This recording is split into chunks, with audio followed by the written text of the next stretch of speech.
Hello students, आज से start कर रहे हैं क्लास 12th का मैथ। फर्स्ट चैप्टर है रिलेशंस। आइए देखते हैं उसकी पहली एक्सरसाइज 1.1। उससे पहले भी देखते हैं कुछ डेफिनेशंस हैं, इंपॉर्टेंट डेफिनेशन है, इसके बिना एक्सरसाइज करना मुश्किल हो जाएगा। Cartesian product number 1। Number second है relation, domain, range, relation on a set, inverse relation. इस तरह से ये मेन डेफिनेशन है, जिस शायद आपने 11th क्लास में भी ये पढ़ा है सेकंड चैप्टर, तो उसमें ये डेफिनेशन पढ़ चुके होंगे। अब है रिलेशंस के टाइप ऑफ रिलेशंस। देखो नंबर 1 है वॉइड रिलेशन, जो आपने पढ़ा है सेट में, void set, empty set, null set, जिसमें कोई भी एलिमेंट नहीं होता है। इसी तरह से एक रिलेशन होता है वॉइड रिलेशन। यूनिवर्सल रिलेशन, उसमें आपने यूनिवर्सल सेट पढ़ा है, तो यहाँ यूनिवर्सल रिलेशन है। आइडेंटिटी रिलेशन बताऊंगा, रिफ्लेक्सिव रिलेशन, सेमेट्रिक रिलेशन और ट्रांजिटिव रिलेशन, और लास्ट में है इक्विवेलेंस रिलेशन। इतनी हेडिंग आप पढ़ने के बाद, ढंग से समझने के बाद, फिर एक्सरसाइज में कुछ भी नहीं बचेगा।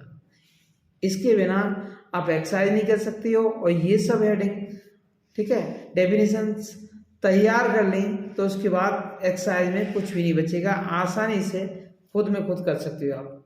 ठीक है, तो आइए देखते हैं पहली heading, Cartesian product of set. तो पहली हेडिंग है कार्टेशियन प्रोडक्ट ऑफ सेट। इसे समझते हैं किस तरह से करेंगे। तो पहले इसकी डेफिनेशंस लिखते हैं। Let A and B be two set, या लिखें two non empty set, empty sets. Cartesian product is Cartesian product is a set denoted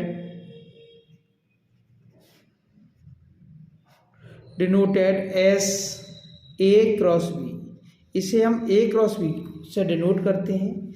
कोई दो सेट हैं, A and B non empty set हैं, और उनका कार्टेशियन जो प्रोडक्ट है वो डिनोट करते हैं A क्रॉस B से।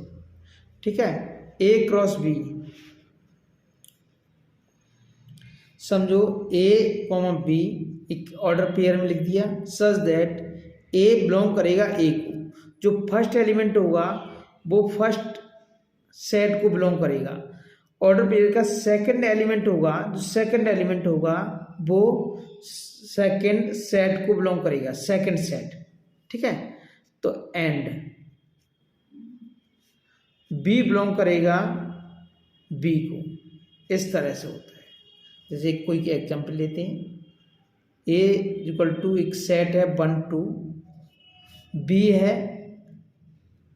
3 4, और इन दोनों का क्रॉस करते हैं तो ये आएगा 1 3, 1 के साथ 3 लेंगे, फिर 1 के साथ 4, फिर 1 के साथ 1 तो हो गया, फिर 2 के साथ 3, 2 के साथ 4, इस तरह से आएगा। ठीक है, तो ये इसका एग्जाम्पल रहा। दो देखो नॉन एम्प्टी सेट है। ठीक है, और इसके बाद दोनों का प्रोडक्ट किया, कौन सा, कार्टेशियन प्रोडक्ट, और इस तरह से ये निकल के आया A क्रॉस B। कभी भी A cross B B cross A के इक्वल नहीं होता है, ये नोट कर लो। ठीक है, नोट, ये इसके इक्वल नहीं होता है। इसी के साथ अब रिलेशन देखते हैं।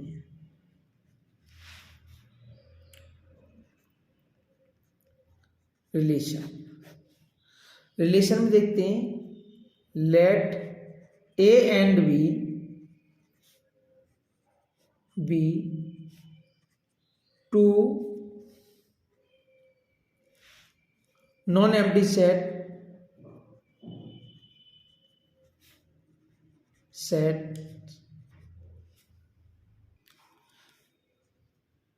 relation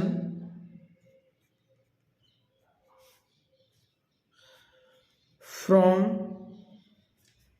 a set A to set B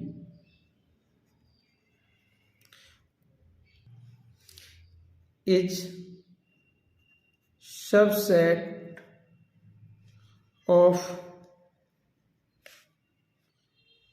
Cartesian product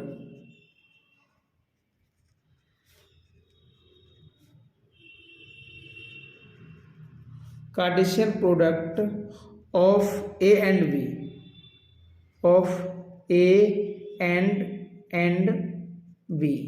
देखिए समझने से ए और बी का कार्टेशियन प्रोडक्ट और एक रिलेशन दो दिए हुए हैं। तो दो एम्प्टी सेट हैं ए और बी, नॉन एम्प्टी सेट हैं। Relation from A to B, A से बी के बीच में जो रिलेशन हुआ, ए और बी से जो रिलेशन हुआ वो कार्टेशियन प्रोडक्ट का सबसेट हुआ। अब सबसेट आपने 11th क्लास में सीखा होगा। देखो सबसेट क्या होते हैं, पहले सबसेट सीख लो। जैसे 1 2 सेट है, कोई 1 2 एक सेट है, बी है 1 2 3। इस कंडीशन में ए सबसेट बी कहलाएगा। ए के सभी एलिमेंट बी में हैं, यही सबसेट होता है। इसी तरह से जो रिलेशन है वो ए क्रॉस बी का हुआ। आप जो भी रिलेशन निकालोगे वो कार्टेशियन प्रोडक्ट का सबसेट होगा। आर का ए क्रॉस बी सबसेट होगा। ठीक है, यहाँ लिखा है रिलेशन सबसेट, ऐसे लिख सकती हो, relation subset Cartesian product of sets. ये इतना समझ में आया। एक कोई एग्जाम्पल लेते हैं, आइए देखते हैं इसमें एग्जाम्पल में।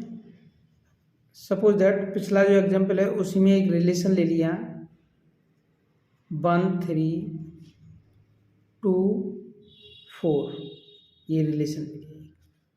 तो ये देखो ए क्रॉस बी क्या है, पूरा 1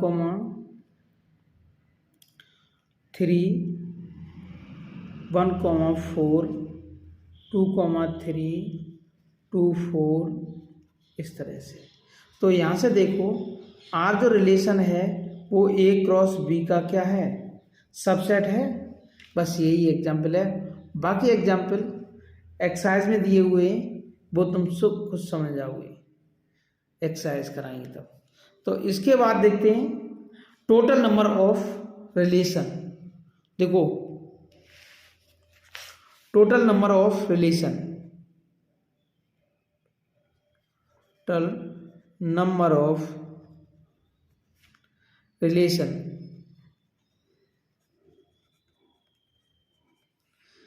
ध्यान दो इस पर।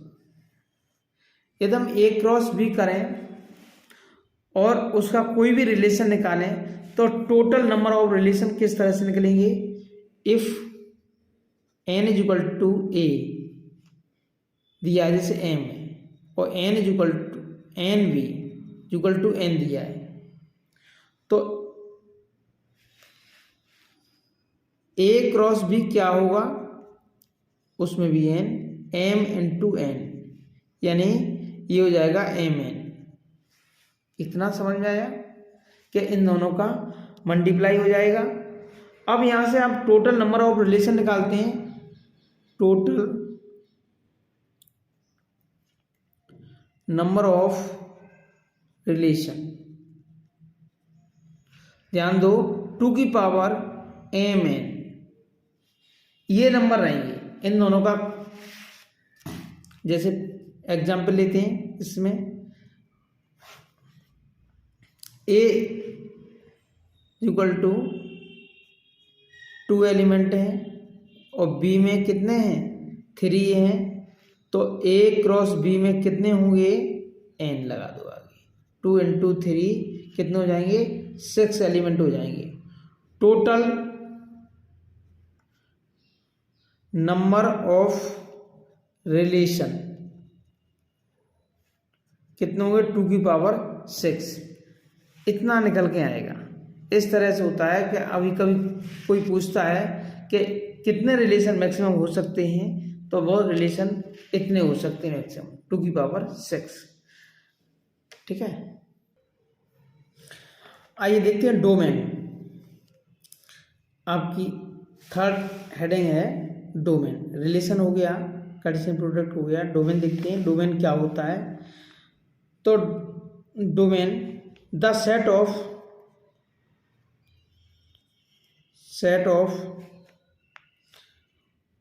ऑल फर्स्ट कंपोनेंट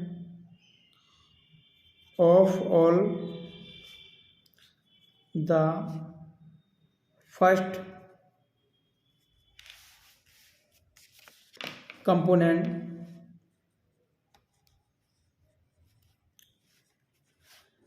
या कहें coordinates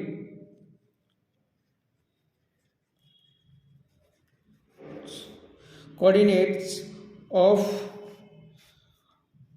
the order pair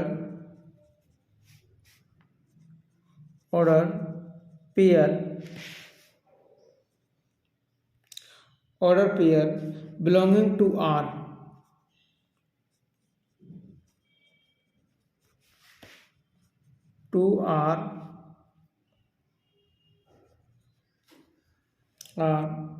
ठीक है, is called domain of R, is called domain of R।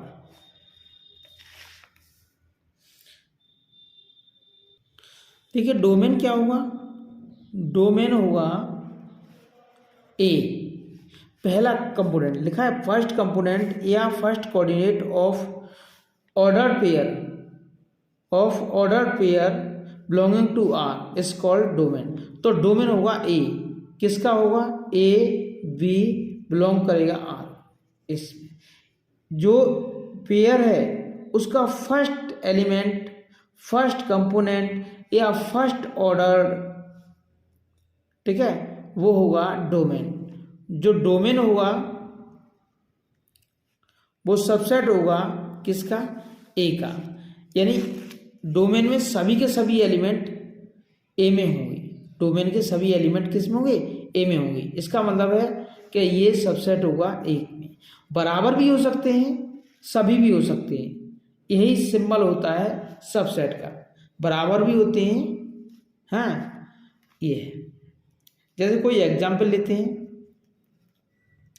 1 3 5 7, ये है ए का। बी लिखो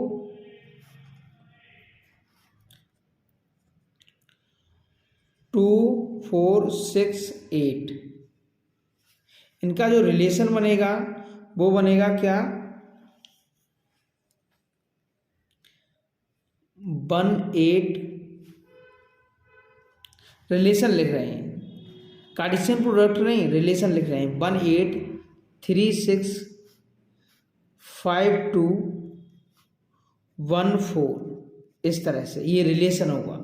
ठीक है, ये कार्टेशियन प्रोडक्ट अलग होता है। ठीक है, तो ये रिलेशन है। आगे जब पढ़ेंगे तो आप कार्टेशियन प्रोडक्ट और रिलेशन सब चीज़ समझ जाओगे कि ये किस तरह से निकालते हैं।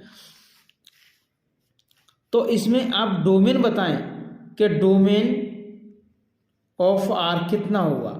तो डोमेन में फर्स्ट एलिमेंट 1 होगा। देखो फर्स्ट 1 है, 3 है, 5 है, 1 है। तो 1 2 बार है, इसलिए एक ही बार लिखिए। 1 है, 3 है और 5 है, इस तरह से। ठीक है, अब बताइए जो मैंने पहले लिखा था डोमेन होगा, सबसेट होगा किसका ए का। इसका मतलब है डोमेन में कितने एलिमेंट हैं 1 3 और 5, ठीक है, इस तरह से। और ये बताइए डोमेन में कितने एलिमेंट हैं, 1 3 5, और ए में कितने एलिमेंट हैं, 1 3 5 और 7। बताइए ये इसका सबसेट है, इसके सभी एलिमेंट इसमें हैं। तो यही तो मैंने ये लिखा था कि डोमेन सबसेट ऑफ ए। तो एक एक चीज समझें, बाकी समझाते रहेंगे। एक्सरसाइज काफ़ी बड़ी है, ये टॉपिक काफ़ी बड़ा है, ऐसे समझ में नहीं आता है। आप पेन और कॉपी साथ में रखें, साथ के साथ नोट करते जाएं। नहीं समझ में आए वीडियो को पॉज करके दोबारा देखें, ठीक है, कमेंट करें तो मैं दोबारा बताऊंगा। इसी तरह से रेंज देखते हैं, जैसे इसमें लिखा था रेंज, तो यही सेम लगभग डेफिनेशन है। यहाँ क्या आएगा, सेकेंड कंपोनेंट ऑफ और कोऑर्डिनेट ऑफ पेयर, ये इसका मतलब है, यहाँ सेकेंड ऑर्डर आएगा। तो इसमें जो रेंज होगा सेम डेफिनेशन है, फर्स्ट के प्लेस पर सेकेंड हो जाएगा B, A comma B belong करेगा आर। इसका मतलब इसी का सेकेंड रेंज होगा B comma A B belong R, यानी सेकेंड ऑर्डर या सेकेंड कंपोनेंट या एलिमेंट, ये रेंज कहलाता है, ठीक है। इसमें भी रेंज होगा, सबसेट होगा किसका, ये बी का सबसेट होगा। वही एग्जाम्पल फिर लेते हैं दोबारा। ए कितना है, ए है यहाँ से, ये ए है, इसे हटाओ, ए है 1 3 5 और 7, और बी है 2 6 2 4 6 और 8, ये है। और फिर रिलेशन निकालते हैं इसका, 1 8 3 6 5 2 1 4। इस रिलेशन में आप सबसे पहले रेंज निकालेंगे। तो रेंज की क्या डेफिनेशन थी, रेंज की डेफिनेशन थी कि किसी भी ऑर्डर पेयर का second element, second component, second coordinate. तो सेकंड कोऑर्डिनेट लिखा है रेंज इक्वल टू बी, इस ऑर्डर पेयर का बी एलिमेंट आएगा। बी का मतलब है कि सेकंड एलिमेंट आएगा, और सेकंड एलिमेंट में क्या है 8 6 2 4, यानी क्या होता है, ऐसे लिखो 2 4 6 और 8। ये बताइए रेंज सबसेट और सबसेट बी। अब आप ये कहोगे कि बी में ही उतने एलिमेंट थे 2 4 6 8। हाँ, ये पूरे एलिमेंट भी हो सकते हैं और कुछ कम भी हो सकते हैं, वही सबसेट का साइन होता है, इसी को सबसेट बोलते हैं। प्रॉपर सबसेट नहीं, सबसेट, ठीक है।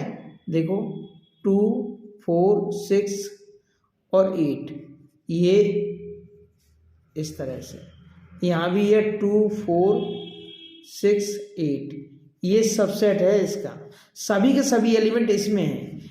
8 नहीं होता तो भी सबसेट होता, 6 नहीं होता तो भी सबसेट होता, 4 नहीं होता तो भी सबसेट होता, 2 नहीं होता तो भी सबसेट, ठीक है। इस तरह से कोई एलिमेंट कम भी है तो भी सबसेट है, पर ये एलिमेंट सभी के सभी इसमें होते हैं, वो सबसेट कहलाता है। इक्वल हो, ज़्यादा नहीं हो इसमें, ठीक है, ये subset.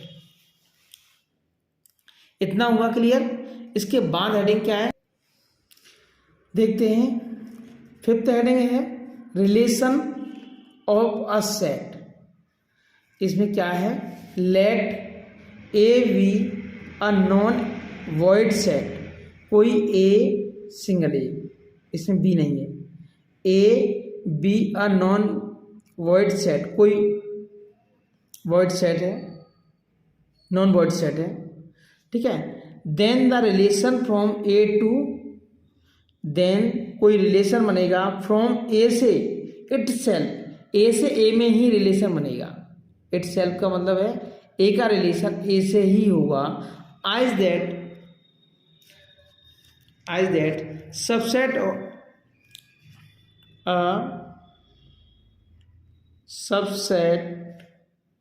Of A cross A is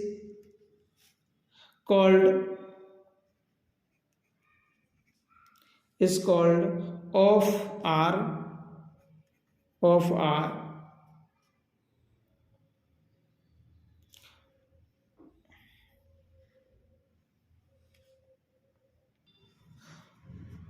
a relation on a set। ये आएगा, यहाँ तक क्लियर हुआ। जो रिलेशन ए का ए से ही है, ए का ए से ही है, ऐसे रिलेशन को रिलेशन ऑन अ सेट कहते हैं। अब है इसमें एक लास्ट हेडिंग है इसकी, 6 हेडिंग, ये है इनवर्स ऑफ रिलेशन। ठीक है, इनवर्स ऑफ अ रिलेशन। ये देखते हैं, let A and B two set, दो सेट हैं, कोई ए और बी, ठीक है, and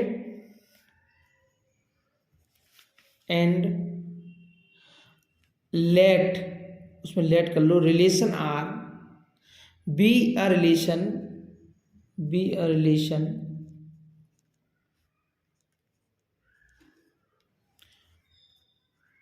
from a set A to set B.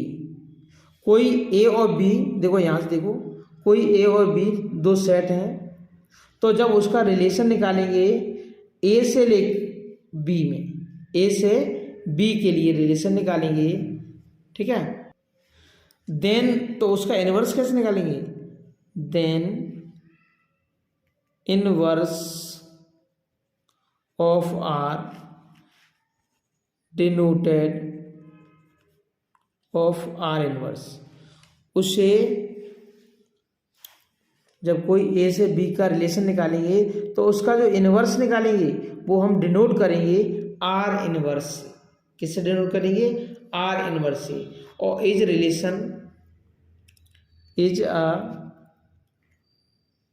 Relation, वो रिलेशन कहां से कहां तक हो जाएगा, relation from B to A, from B to A. जो ए से बी में रिलेशन था वो अब रिलेशन बी से ए में हो जाएगा, उसी को बोलते हैं आर इनवर्स। समझ गए कि नहीं, जो रिलेशन ए से बी में था अब वो रिलेशन बी से ए में हो गया, इसी को बोलेंगे are inverse relation, inverse of relation. ठीक है कि नहीं। And is defined by, and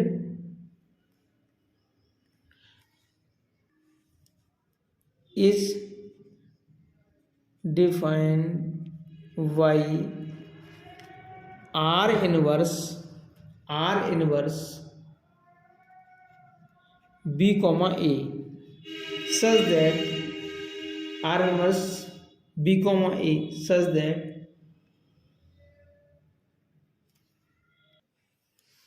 A comma B belong करेगा R। ये है जो A B, A comma B जो पेयर है आर का, वो आर इनवर्स क्या हो जाएगा, बी कॉमा ए हो जाएगा।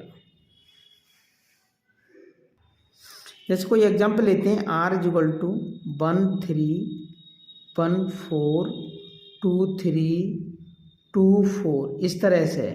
ठीक है, कोई भी रिलेशन 1 3 1 4 2 3 2 4 है, इसका आर इनवर्स क्या हो जाएगा, देखो 3 1 4 1 3 2, इनको पेयरों को एक्सचेंज कर लो, 3 पहले 1 4 1 2 3 2 4 2, इस तरह से हो जाएगा। ठीक है, यही निकलता है आर इनवर्स रिलेशन। तो ये समझ में आया, बाकी तो एक्सरसाइज हम सीखेंगे ही सीखेंगे। ठीक है, दैट्स ऑल, आज का इतना ही। अच्छा, लास्ट में और बता दे रहा हूँ कि जो टाइप ऑफ रिलेशन है ये नेक्स्ट वीडियो में लेंगे, इसके बिना एक्सरसाइज कंप्लीट नहीं होगी आपकी। ये बहुत ही ज़्यादा है, हर क्वेश्चन में इस टाइप के क्वेश्चन पूछे जाएंगे। आप रिफ्लेक्स रिलेशन बताइए, सिमेट्रिक बताइए, ट्रांजिटिव बताइए। आपने ये कर लिए तो ये समझो कि ये पूरी एक्सरसाइज बड़ा आसानी से हो जाएगी। तो नेक्स्ट वीडियो जरूर समझें इसके लिए कि ये कैसे करेंगे इसे। That's all.